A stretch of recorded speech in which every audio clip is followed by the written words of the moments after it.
Good evening, everybody. We are live here in Bowie Films, the story of. Um, Welcome back to all of our loyal viewers. If this is your first time, I'm going to let you know we are here to talk about the real, raw stories of people. We all have different stories to tell. This season, of course, season two, dedicated to the one and only, the man, the myth, the legend, joining me live all the way from Detroit, Michigan, Michael Bouey. How are you, Michael? Sorry, my thing was muted. I'm well, and yourself, Manny. That's fine. No worry about it, man. I'm doing good. I'm doing great. To all of our viewers again, sorry for being here a little extra late. As you know, this is a learning process. Me and Michael are taking care of business, trying to provide you guys with the best content we possibly can. So without further ado, here it is, the story of Michael Bowie. Last week we left in a real sort of tense place regarding Michael's story on his path in the entertainment industry. So at this point in our timeline, at this point in your story, Michael Bowie, just to remind the viewers, you were sort of on your way back to Michigan, right? From California, if I'm not mistaken. Correct. So tell us a little bit about that process. Are you going back to Michigan? I mean, did you let anyone know? Hey, I'm on my way back home. I'm on my way back to Michigan. Did you let anybody know? Did anyone know? No, like I said in the last episode, I was at a point where I was just really down about having to come back. I mean, to have hyped up this whole idea that I was Hmm. going to go out there and become famous, guaranteeably that I had so much talent and that there was no way that I was going to come back, that I would make it to the top or die trying. That was what I preached. That's what I, had, put out there into the universe. I had this whole big Hollywood going away party. So for me to come back, like I said, I felt like a failure. Um, Okay. because I said that I would be homeless. I would live on the streets. I would do whatever it takes. I would live out of my car. I would, Hmm. sign with the porn car. I could have done that. I mean, there's so many options. I could have continued to work at the restaurant. I Hmm. came back because I felt like I can get things together, get put in a better position, and then come back there. But when you drive 36 hours, then especially considering I did it straight, you don't want to. So I felt like a failure. I didn't tell anybody that I was going to come back. Nobody knew. But I had people that really reached out to me when I told them I wasn't going to be there. Very few people. Like, even though I said, hey, don't call me. Don't tell. I'm going to be too busy. I'm really going to be out there. My cousin, Jonathan Lewis White, he always would call me and ask me what's going on. I had a friend, a coworker, a manager who I didn't even get along with. She used to call me, and then a friend from high school, she used to call me, and obviously my parents. But very few people really called me to check on me, and even though I told them don't do it, they still did it. My cousin probably called me the most, but I didn't tell anybody that I was coming back. So, do you feel like you just named off a couple different people, your cousin, friends, your folks, your parents, right? Do you feel like you disappointed any of them on your path out in California? You feel like you let anyone down? I mean, I let everybody down, but the biggest person that I let down, I felt, was myself. Like I said, I didn't tell Hmm. anybody. I came back that first week, maybe Hmm. within the first week or two. I get back there, I'm all down and depressed, and I go to the movie theaters. I'm like, you know Okay. what? Maybe I just need to chill out, go cop a movie, see a movie, see what's out there, maybe refresh my mind before I tell people, hey, I'm back. It's been nine Okay. months, not even a full year, and I'm back. And I'm walking into the movie theater, and walking out of the movie theater to their car is my Hmm. cousin, Jonathan Lewis White, who was somebody that avidly called me to check on me all the time. And he's Right. like, bro, you're back? And I'm like, yeah, I'm back. Hmm. I didn't want to tell you or anybody, because I was kind of avoiding his calls. Like I said, he was one of the people that called me all the time. Right. And Right. I kind of told him I was bummed about it. He's like, no, it's no big deal. I'm sure it was rough out there and everything. And he's like, look, I'm happy that you're back and I get to see you. We should catch up sometime, maybe go see a movie. We're both superhero and Marvel fans. And Hmm. during this time, the new Spider-Man 3 with Tobey Maguire, not the good one, uh, came All out right. with Venom. And in like a couple of weeks or a month or so, and he had asked me to go see it with him, and I was like, I don't know, just kind of making excuses because I was still bummed. Like I just didn't want to go hang out with people, and I Okay. had come back to working at Red Robin eventually, Okay. um, which is where I had worked before I had gone to California, and I made Right. excuses that I couldn't go with him, and Okay. the day the movie came out, he'd asked me one more time, can I go? And I had made excuses saying I work or whatever. Mm. And I'm at Red Robin because I worked, I don't remember if it was a double or just one shift. And I'm at the restaurant, and the manager comes up to me and says, hey, come outside. And I'm like, why? And I come outside, and my mom, we live in Detroit, and I was at a Red Robin in like Pittsfield, Ypsilanti area. So my Okay. mom's outside with my sister. I'm like, why are both of them here in Ypsilanti? Yeah, That's a and far just drive. yeah. Okay, I was gonna say, sort of give the people a little bit It's of context it's of how far it's that. like a 45-minute drive, and I'm like, Right. why are you guys out here? And my sister's in tears, crying, and I Mm. don't see my dad. So the first thing in my mind is something happened to my dad, Oh shit. and so they tell me that my godfather called them, and so I think something's wrong with my godfather or my godmother or something, and they say Hmm. that it's Jonathan, my cousin, said he was in a car accident. And I'm like, okay, well, let's head over to the hospital, I guess, to see him. Hmm. And they said that he died. He was he was he was hit by a 18-wheeler semi truck on the way to see Spider-Man with a friend, and killed instantly on impact. God damn. That's And damn. th- that was a really tough thing to take in because I had just talked to him, Right. and all the things that I had imagined with failure just started to hit me because I thought to myself, what if I did go with him to see that movie? Right. He was with a friend, and the friend actually made it. He lived, and my cousin did Okay. not. Um, Do you think that would have changed things though if you had actually taken up the offer and gone with your cousin? Do you think that would have changed anything, Michael?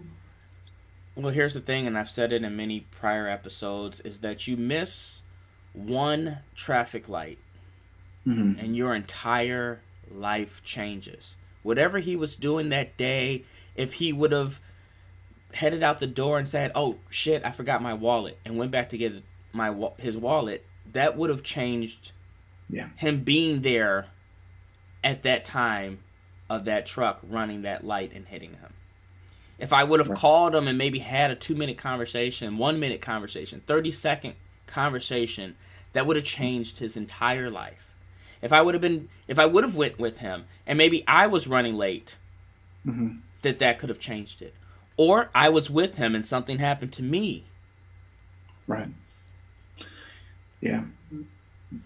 Do you and I don't want to get too I don't know, too personal. I don't want to, bring the whole room down because this is hell, this is a very touchy subject we're getting into here with your story. Well, Do, do, there's a little bit more to it, and I know that you have a question, but I just wanted to make okay. sure that people understood Sure. that when he died, I was just getting back into the swing of wanting to kind of be out there and put myself out there.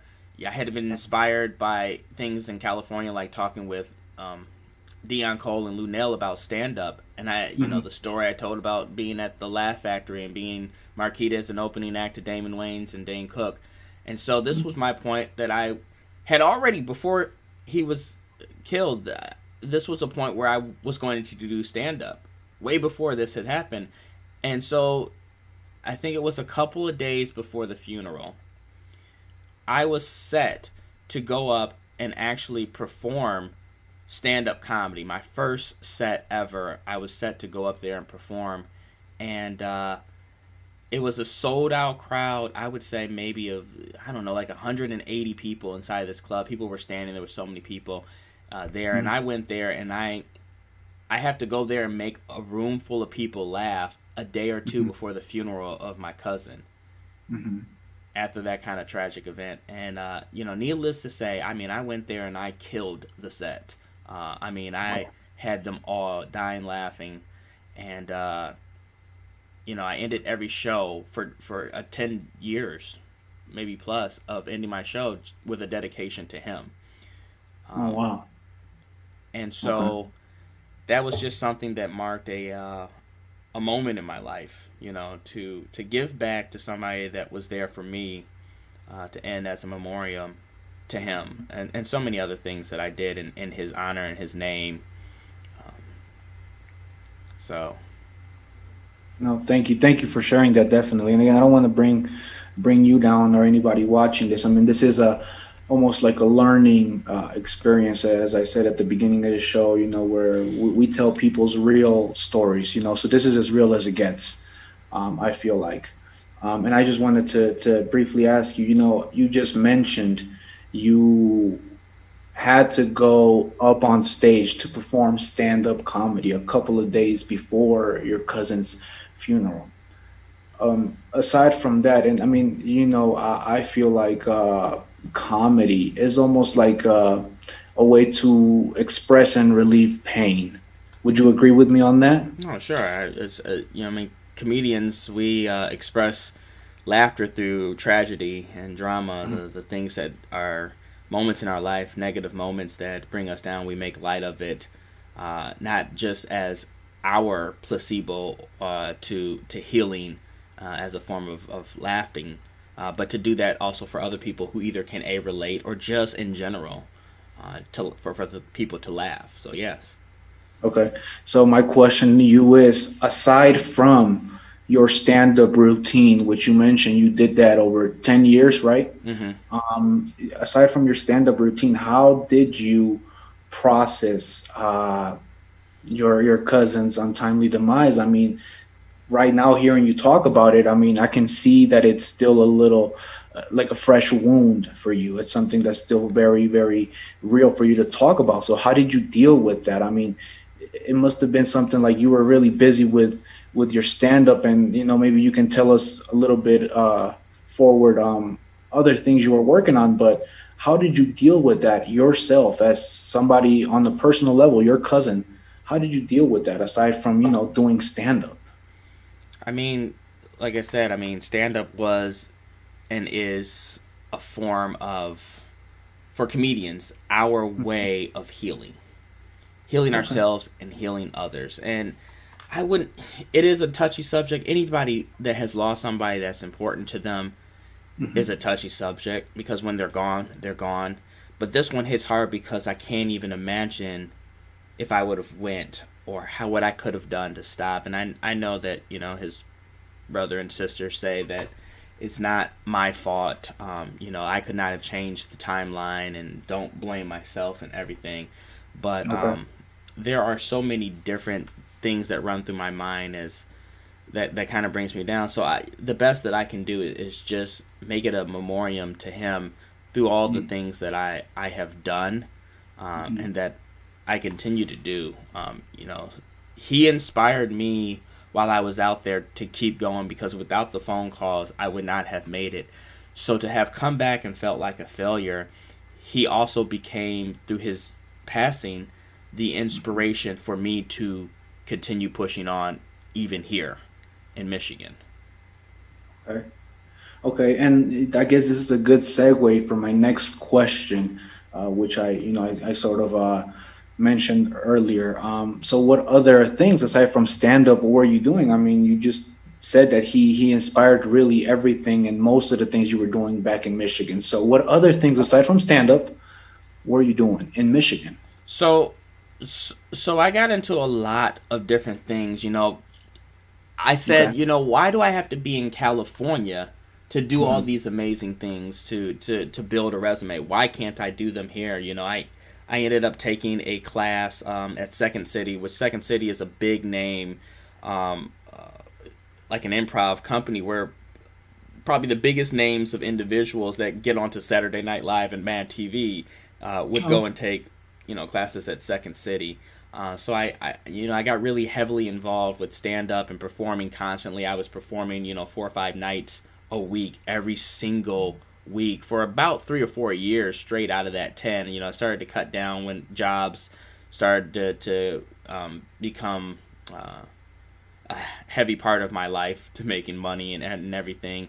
I was supposed to come back to California. A friend said that he would wanted to go out there. He also went to the same college, and he didn't follow through on that. So I still was here, but I got involved back with acting. I found that there was a casting director here through Real Style, which I'm still to this day a part of Real Style US casting director.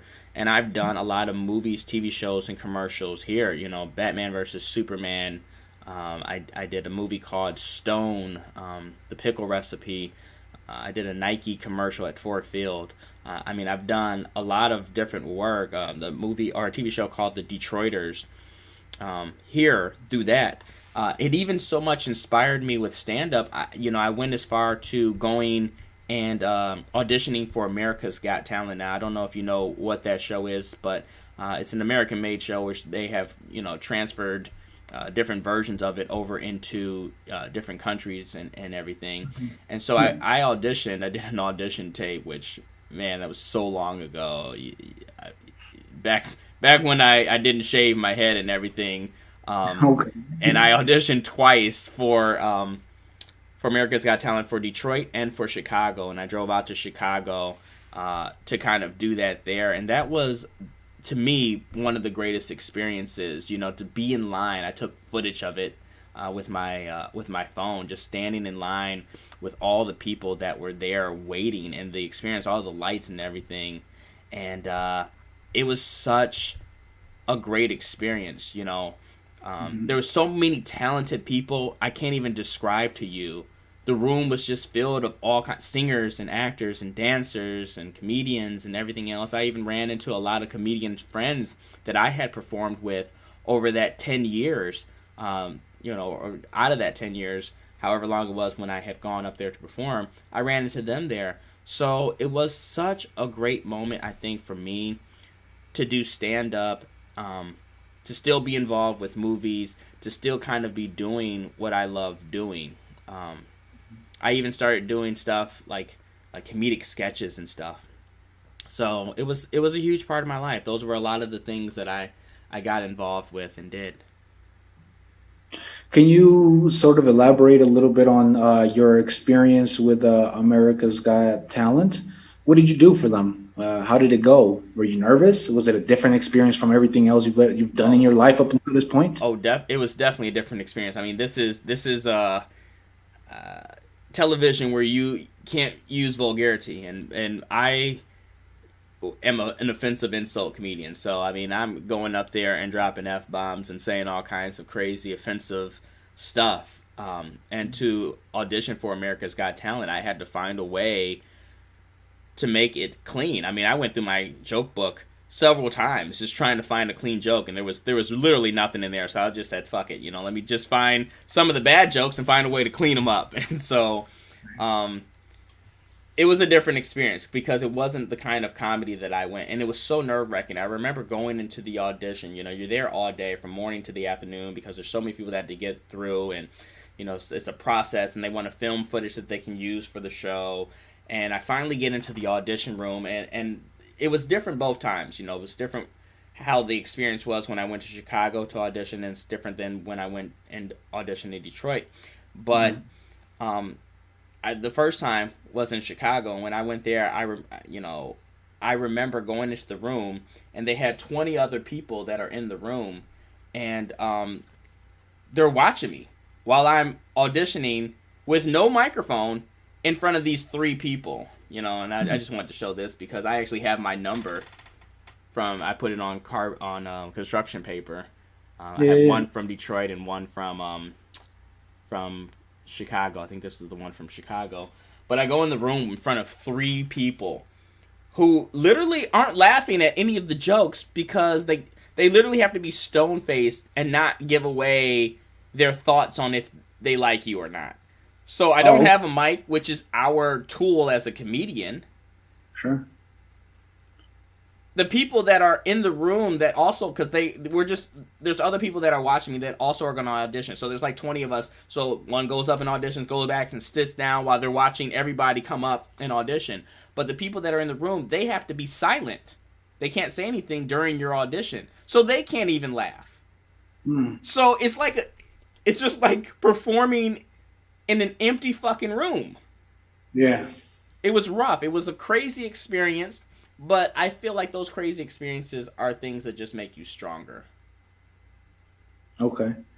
What other things were you sort of doing other than, well, America's Got Talent, stand up? Were you doing anything? Did you have any other plans sort of in motion out in Michigan at the time, or moving forward? What other plans did you have moving forward? I mean, you're now a successful, I would say, entrepreneur. Can we say that sort of with Bowie Films? How did that come about? When did that start? Was that like just 2 years Well, ago, or was that? Bowie Films is something that happened, I would say, 5 or 6 years ago. But way before that, I kind of died down with stand up. I had when I was in college, I didn't get much sleep. I was staying up 48 to 72 hours without sleeping, and working 5 jobs while going to 2 different colleges and taking classes. And I'd get to finally lay down after being up for 2 3 days, and I Mm, would just envision this small scene just play in my head. People may count sheep, and I was envisioning this scene where I'm like in an alley beating up people, like because I've always wanted to be like the superhero secret agent kind of thing. It oh, would help okay. me kind of go to sleep, but it was the same fucking dream. 2 3 4 minute me fighting people every single night, and that kind of grew to something bigger back in Mhm. college, where I said, well, I can make this like a script. What if I wrote a script? Because I'm doing stand up, I'm doing all these other different kinds of things, and I want to advance my talents and become versatile within everything. So I said to myself, you know what? Let's write a script for it, and I wrote a script for this once I developed like an actual story from it, because it just became longer and longer. It came from 2 minutes to 5 minutes to 30 minutes to an actual full length movie idea that I ended up penning to paper and taking a class at Marygrove College, a write, sell, and publish class. And they had said, well, most people usually write it as a book in order to copyright it and not a script. So I ended up saying, all right, well, fuck it. I actually had heard that same thing, and I had an actual version of the book, like a typed out version of the book. Okay. And it wasn't perfect, but I happened to have one as well as Right. the script. Right. And they read the first couple of pages, like the teacher, and she was blown away from it. And I had maybe a couple other people read the version of it, the Microsoft Word version of it, and they were like, "Bro, you need to do something with this. This is amazing." And so I said, "Well, fuck it. If everybody's saying that, maybe it is as good as what it is, and I should put it out there into the universe." That book is special because I ended Mhm. up dedicating the main character name. The name of the main character is John Lewis. My cousin's name is Jonathan Lewis. Okay. And so I named the character after him. I dedicated the book to him, and I ended up publishing the book. And then I remastered the book recently. But I actually published the book, So you're a published writer. published author. Yep. And Wow. Okay. that, and I even did the movie. I shot the independent version of the movie. I ended up Oh shit. you know Okay. doing Okay. the Amrays to it. I ended up making the disc for it, That's crazy. the Okay. back of the DVD and everything. And so there's a movie version that I did that's on IMDb of A Legend Story, available everywhere. Amazon Plus, cheap plug. or I not find Amazon that. Plus, but Amazon plus a lot of other places you can cop a version of it. So I wrote that book, and a lot of people love the first book, but the way it ends is at a point where it's kind of like a cliffhanger. But it was Okay. only supposed to be the one book. Like I wanted a book that had just left you in suspense, you know. But people, I guess maybe not many people like that. They want to know more and everything. How did things play out?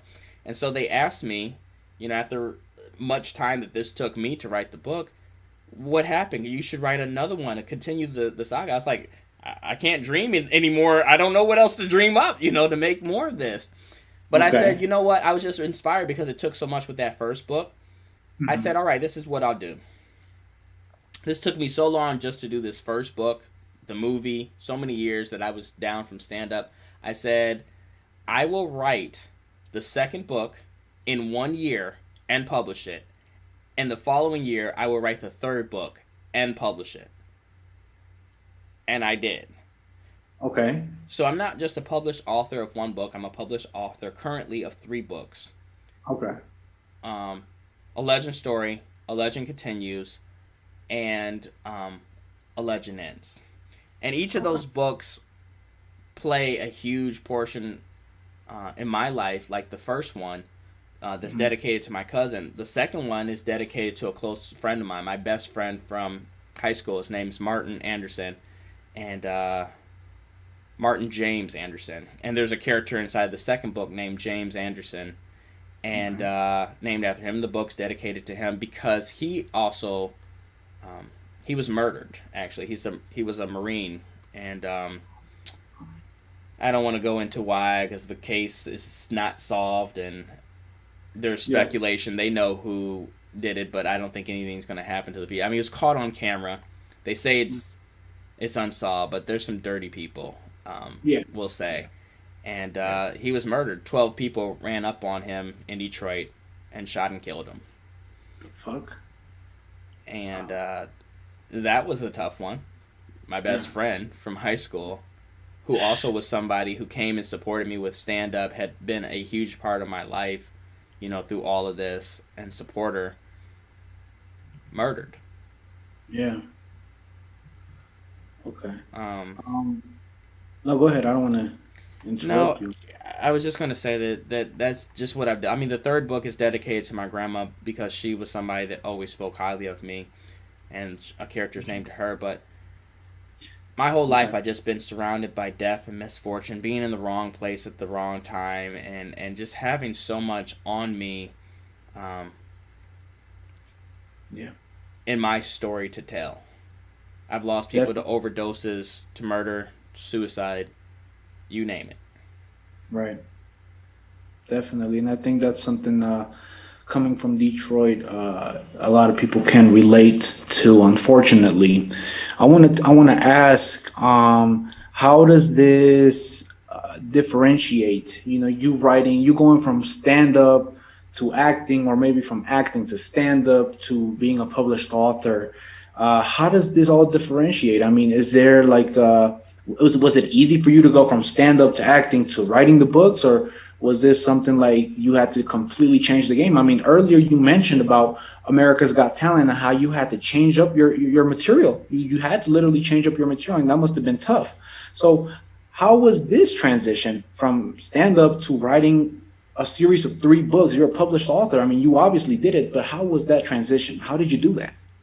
Um, I couldn't tell you how.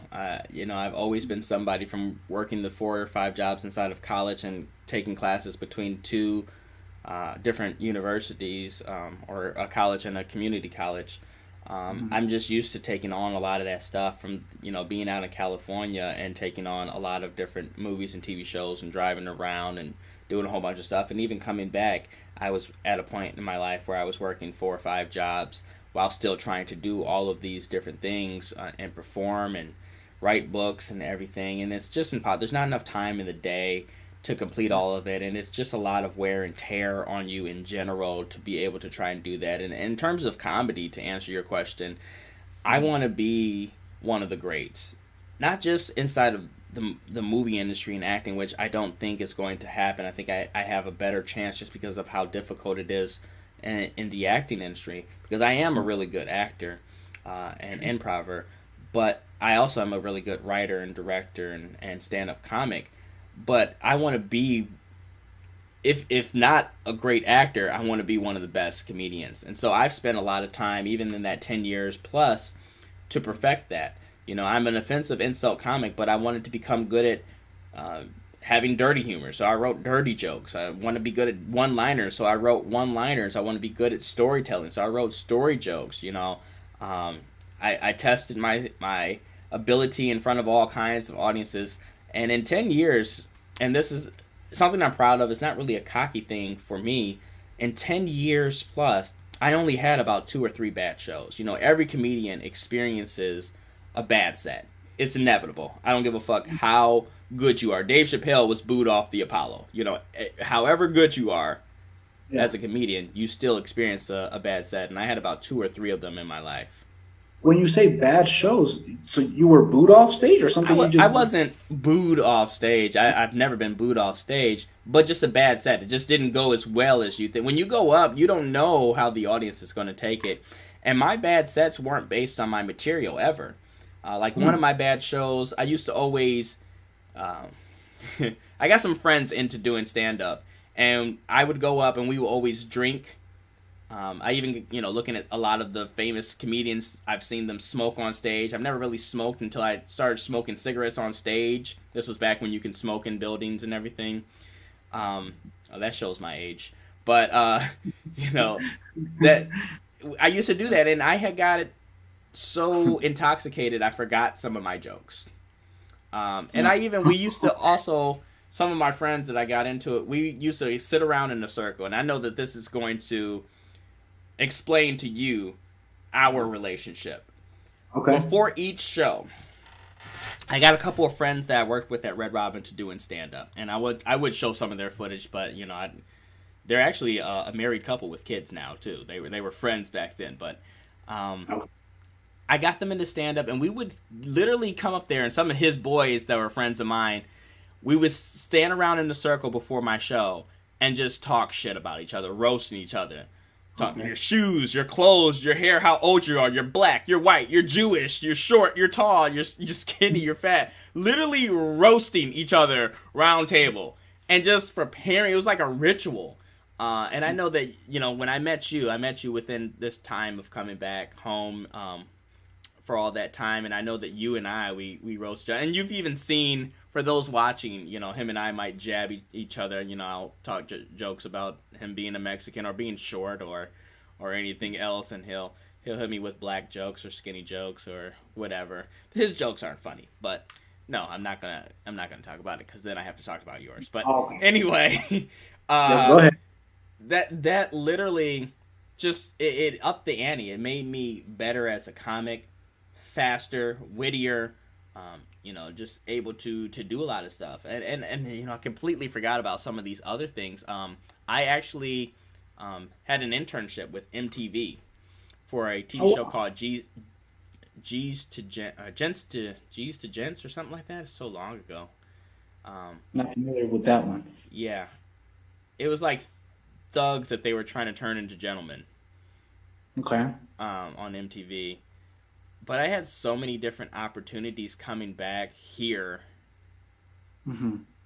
just as I would in California. But, all things come to an end.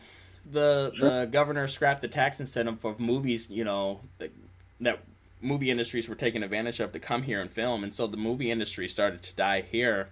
And I think this was the point in my life, and I don't know if you want me to talk about it or stop, but that was the point, I think, in all of this time of me being home, where my company actually started up. Okay. Yeah. See, that's a good segue. I guess this is a two. But before we get out of here, before we get out of here, I wanted to sort of ask, number one, is that the reason? Is that why you went bald? You were, just sort of juggling too much at once, and all the stress just got to you. And you mentioned you had hair at one point. Is there any proof of that, though? First of all, let's just say, don't get short with me about what I've been through. It's such a small amount of things that have happened to me, and I'm only giving you a tiny portion of it.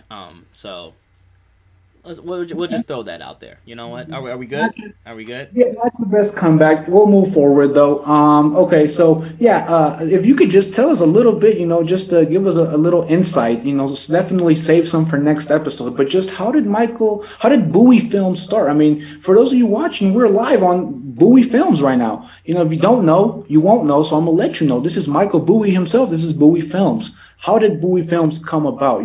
Just give us an insight into how it started, how it all got started. Well, when I did the movie version of A Legend Story, I didn't have my own equipment. I had to find an independent production company to borrow equipment and film this whole movie. And so a friend of mine who I play video games with that is somebody that actually lives inside of Michigan, we became close friends and everything. And he had his own production company with movie equipment.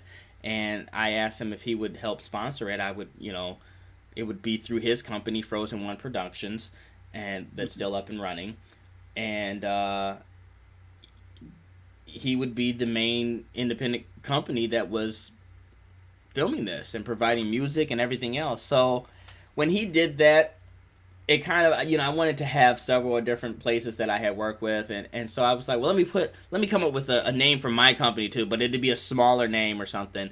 It wasn't even an official company when I made the movie version of it, and I was like, oh, I couldn't come up with anything, but I wanted my name to be something that stood out. So I was like, look, how about just Bowie Films or something? So I put a Bowie Films on there when it wasn't anything. And, eventually his company had died down from doing work. He had kids and everything. I mean, it's still up and going now. He does stuff, to my knowledge, ever so often through his company. But it had died down, a few years or whatever it was after mine. And we just kind of lost contact, as he was becoming a family man. And I still wanted to do stuff. So I kind of took Bowie Films and said, well, let me make it a real company. So, I filed for it to become a real company. And I started filming sketches, and my whole goal was to, get monetized. I got monetized through YouTube at some point. I never made any money because I didn't get enough of the hits that I needed in order to get it back then. But yeah, that's how it started. Would you consider yourself sort of like one of the early pioneers of YouTube comedy, independent comedy, so to speak? I wouldn't say I'm a pioneer. I mean, my goal is I want to be like the Netflix of YouTube, and so currently I produce several different shows. This being one of them on the channel, just to give people different things that they can watch. I mean, who doesn't watch stuff on YouTube and be entertained? And I think that this show is very unique because everybody has a story to tell, and they could be a guest on the show. For as big as this channel could possibly become, they could be on this show telling their story because we've all been through it. I don't care who you are, how rich you are. We all have a story to tell. We all have been through something. And there's so many just other shows that are on the channel, coming to the channel soon this year and next year. So look out for a lot of those different things. Okay, well, don't take too much thunder away from the story of, but regardless, check the channel out, subscribe, right? Yeah. For sure. Okay, well, I mean, that seems like a pretty good place to end, because there's a lot still to talk about. Again, we're here to discuss the story of Michael Bowie, telling the raw, uncut version of your story. Granted, we're not touching every aspect. We could sit here for days at a time and just talk. So. But we are getting, just the gist of your journey in the entertainment industry and how you came about to this point. So I want to thank you for sharing this with us. This was definitely one of the more heartfelt episodes up to this point, the story of season 2. So again, I want to thank you for that, Michael. Is there, again, as always, man, is there something you want to leave the viewers with sort of this episode, this time around? I talk about my book, A Legend Story, A Legend Continues, and A Legend Ends, available on Amazon and some 30,000 plus Link other below. retailers. Link below. Anyway, Yeah, go ahead. I talk about a book that I wrote, and I think that that is the important thing that I want to talk about here, because we all have a story to tell, and we all write our own story. We write the beginning, the middle, and end of our story, of our life. We put the characters in it. We allow the characters in it, whether they become protagonists or antagonists inside of our life story. However you write your story, however you tell it, is on you. How it ends, how it begins. So you have control over your life and your life story. Write a good one. That's really the best one that I can say, because for all the things that I went through, the successes and the downfalls, I appreciate both of them, because without the downfalls, the successes would never exist. The downfalls always pushed me and made me stronger. Never be upset about the haters. Let that be fuel to your engine. Let that push you, because at the end of the day, moving in silence is the best revenge. Success is the best revenge. You don't have to talk about all I don't like to talk about all the things that I've done. The successes. I kind of don't like to talk about the failures, but I'd rather talk about the failures than the successes, and let the successes speak for themselves. So, in your life, just write a good story. Nice. I like that. I like that, man. I'm sure a lot of people can relate to that. If you guys watching this at home, watching this live, if you guys can relate to that, at least that portion of the story of, make sure to give this video a like, comment, subscribe. Please subscribe to our channel, to our show. You know, we are trying to bring you the best possible material, the best possible shows, something you guys can all relate to. I mean, again, we're here to discuss the story of not just Michael Bowie, but moving forward. Again, Michael said it himself, you know, we can have other guests, and I'm sure a lot of people can relate to those other stories. So make sure to subscribe, make sure to check us out next week, same time, same channel. You guys know where we at. To everybody watching this live, have a good night. To everybody watching this wherever you may be, have a blessed night. This is Manny and Michael Bowie. We'll see you guys next time. Thank you.